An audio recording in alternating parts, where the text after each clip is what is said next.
Sim. Então, Natália Tupi, né, a gente acabou de assistir aqui na Mostra de Cinema Indígena e Comunidades Tradicionais um filme chamado Minha Câmera, Minha Flecha, não é? Que você realizou ali na região do Pico do Jaraguá, em São Paulo. Achei muito comovedor. E conte um pouco para quem está nos assistindo como é que foi essa realização e qual que é o tema que você aborda principalmente nesse curta-metragem. Durante muito tempo assim da minha trajetória eu fui autodidata, né? Eu não estudei cinema, não fiz curso, tudo que eu aprendi foi fixando mesmo a câmera, assistindo vídeo do YouTube, vendo apostilas online, tudo mesmo com vontade assim de aprender e na prática, né? Até que isso desde 2009, mais ou menos, fotografando, depois de 2015 com o vídeo, né, aprendendo a mexer nessa parte de audiovisual mesmo. Até que em 2023 eu ganhei uma bolsa para estudar cinema na Academia Internacional de Cinema de São Paulo. E foi onde eu pude realizar, né, um curta como trabalho de conclusão do curso. E eu sempre trouxe essa afirmação, né, da câmera como flecha, desde quando eu comecei a filmar, a fotografar. E eu já conhecia o Richard.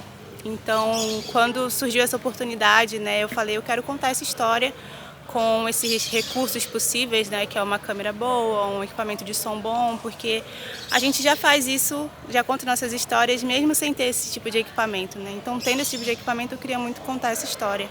E foi quando a gente pôde realizar o Minha Câmera, Minha Flecha, que traz a história do Richard Ueramirim, que é um comunicador do povo Guaraninguiá, né, do Jaraguá. E ele traz isso, né, a importância das redes sociais, do audiovisual para a luta e resistência indígena e da importância da gente contar as nossas próprias histórias através dos nossos próprios olhares, com as nossas próprias narrativas, né? E entender que o indígena ele não tem que ser um objeto só a ser documentado, mas que a gente também pode estar atrás da câmera, né, dirigindo, fazendo roteiro, fazendo montagem, também como protagonista, né, além. E acho que o filme ele traz muito essa força do audiovisual, essa força da câmera como essa flecha. E quando eu falo que a câmera é uma flecha, é na intenção de trazer essa flecha de informação, de conhecimento, de partilha, além de também enxergar a câmera como um cesto de memórias, né, onde a gente guarda tudo que é sagrado pra gente, tudo que a gente quer guardar para os nossos filhos e os filhos deles verem, né, que é o que o Richard fala no final do filme. E o FICA é um festival de cinema ambiental, né? E eu percebo que vocês fazem uma denúncia de uma devastação que acontece nessa cidade que é a maior megalópole da América do Sul, onde tem muita especulação imobiliária e onde também o que resta de Mata Atlântica é muito visada, né, pelas construtoras. Então esse filme também tem um aspecto muito interessante que me lembrou até a mídia ninja, assim, um jornalismo militante, né? Por exemplo, das manifestações que são feitas, travamento da rodovia dos Bandeirantes com pneus em chamas. Então conta um pouco também como esse filme retrata as lutas políticas, né, para manter preservada uma área onde a cidade de São Paulo, como o filme mesmo afirma, né, iria avançar sobre aquela mata e devastá-la se não fosse também a agência, né, dos povos que ali resistem, né? Isso. Como o Richard mesmo fala no filme, todas essas ações elas são feitas de forma estratégicas, né? Elas não são feitas à toa porque a gente está sem fazer nada na aldeia. Elas são feitas justamente para chamar a atenção das grandes mídias, das pessoas que detêm o poder de tomar alguma decisão, de chamar a atenção deles para o que está acontecendo nos territórios, né? Então é tudo muito estratégico, muito de forma muito estratégica, assim, e a gente também usa o audiovisual nesse momento, né, de registrar para contar o nosso lado da história, porque as mídias tradicionais elas não contam o nosso lado, né? Muitas vezes elas distorcem tudo isso. Então é para mostrar que ali no território do Jaraguá, que é do lado da rodovia dos Bandeirantes, e a rodovia vai avançando, a cidade vai avançando e quer avançar. Querem participar também. Participação especial dos Pássaros de Goiás. A cidade quer avançar cada vez mais e como o Richard fala no filme, se não fosse esse território lá, esse pedacinho de mata não existiria mais, né? Então eu acho que o filme ele traz essa denúncia ambiental, essa importância dos povos indígenas para a preservação do meio ambiente, não só dos povos indígenas, mas dos não indígenas também, né? Não tirar a responsabilidade de vocês de não fazerem nada, e sim fazer com que esse filme toque vocês para que vocês entendam que vocês também são parte disso e que precisam também agir junto com a gente, né? E eu acho que ele foi selecionado para o FICA por isso também, porque ele traz essa temática ambiental de preservação do meio ambiente e de quem está lutando pela floresta em pé. Uhum. E aí, só para terminar, nós estamos no Brasil em 2025, né, prestes a ter, lá em Belém do Pará, um grande encontro para debater a catástrofe climática e tudo mais, né? E qual que você avalia que é o papel do cinema e do documentário também na produção de conteúdos que fazem as pessoas debater esses temas, né, no sentido de visibilizar coisas que muitas vezes as pessoas nas grandes cidades não conseguem talvez se preocupar ou se comover com isso, porque falta essa visibilização que comove, né? Então você vê também que o documentário pode ser um campo para gerar um debate público, assim, com aqueles que assistem esse filme, para que as pessoas se engajem e também a gente possa criar no Brasil um movimento cidadão mais forte, né? Para nos defender contra tudo isso que está acontecendo, né? PL da devastação e tal, né?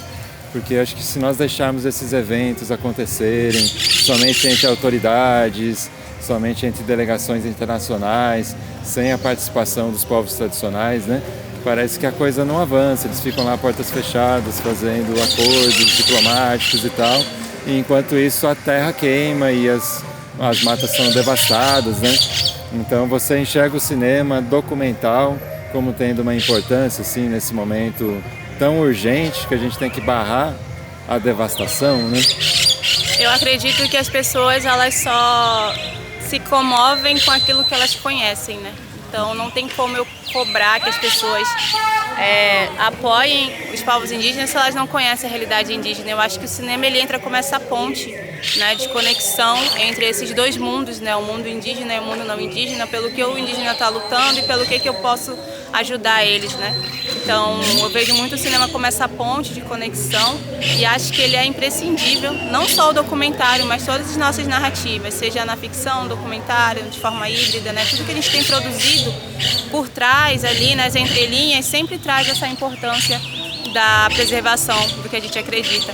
Então eu acho que, para mim, assim, é importante que a COP se abra, não só assim para a gente também, né, para os povos indígenas, mas também para a sociedade no geral, para que todo mundo entenda a importância desses encontros, e não só, como você falou, das pessoas brancas que detêm o poder, né? E se continuar assim, vai passar a COP 30, 40, 50 e ninguém nunca vai mudar nada, porque não tem as pessoas que estão ali na base para tomar essas decisões juntos também. Então eu acho que o cinema ele fortalece essas narrativas e a importância da gente estar nesses espaços de tomada de decisão também. Mas minha última pergunta é sobre o título do filme, né? Essa câmera que é uma flecha, né? Se você inventou essa expressão, se ela tem algum tipo de simbolismo entre os cineastas indígenas, né? Porque eu gostei muito dessa imagem, né? De uma câmera que é uma flecha, que é uma câmera que ela meio que se move no espaço, que você, enfim, você vai lançar as imagens, você vai ter um alvo, né? Isso. Então fala um pouco desse simbolismo desse título e dessa ideia de uma outra câmera possível, né? Sim.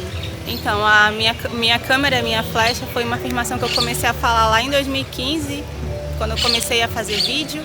E foi algo que eu fui falando, e isso foi tomando uma força muito grande dentro de mim, porque eu realmente enxergo a câmera como essa flecha mesmo, né? Tanto que isso está no filme, né? Durante muito tempo a grande arma de luta dos povos indígenas era o arco e flecha.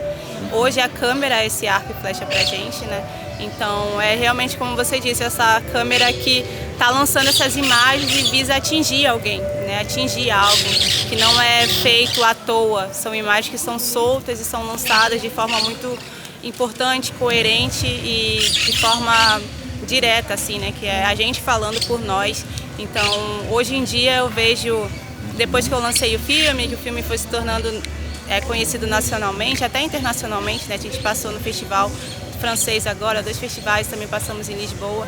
E esses 2 festivais, eles usaram o título do filme como nome, né, da sessão, o cinema como flecha, o cinema flash. Então eu vejo que isso está se tornando um movimento.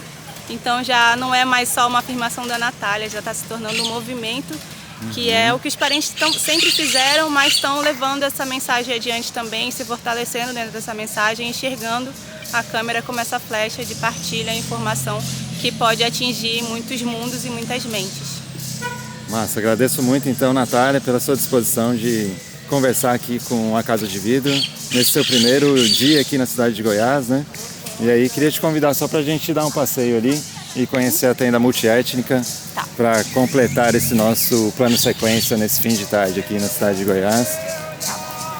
Você também já participou na manhã de hoje de algumas atividades aqui, não foi? Sim, eu participei do fórum, né, que debate cinema indígena versus cinema branco sobre o indígena, diálogos e conflitos, né? E traz essa importância da gente falar por nós mesmos, né? Então, como as pessoas indígenas podem ser apoiadoras e não só mais as detentoras das imagens também, né? E como a gente mostra que a gente é capaz de fazer também, de registrar nossas próprias histórias e narrativas. Excelente.